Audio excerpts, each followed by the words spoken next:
Praise the lord.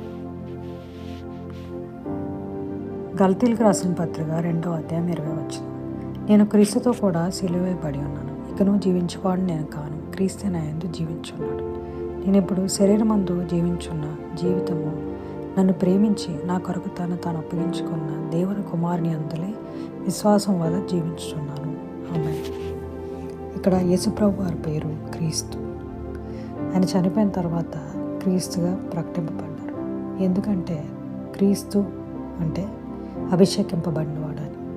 అవును, మరి మనకు తెలిసి ఎవరు అలాగా యేసుప్రభు వారిలాగా ఎవరు ప్రత్యేకింపబడలేదు.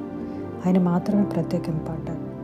దేవుడు తన సొంత కుమారుని అయిన యేసుక్రీస్తుని లోకానికి పంపించి ఆయన అభిషేకించి ఆయన మనలాగే మనిషిలాగా ఆయన ప్రవర్తిస్తూ మనలాంటి స్వభావం కలిగిన ఆయన మనలాగే ఆయనకి ఆనందము, సంతోషము, దుఃఖము, వేదన, బాధ, నొప్పి అన్నీ కలిగిన శరీరంతో ఆయన జీవిస్తూ మన కోసం చనిపోయి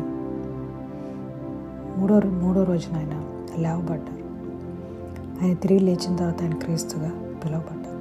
ఎందుకంటే ఆయన ఈ యొక్క గొప్ప పని చేయడానికి ఆయన ప్రత్యేకింపబడ్డారు. అదే క్రీస్తు మనలో, మన మనసులో, మన జీవితంలో ఉన్నప్పుడు మనం ఆయన వల్లే పోలి ఉంటాం. మనం కూడా మంచి విశ్వాసం కలిగి నడవగలుగుతాం. ఆమేన్.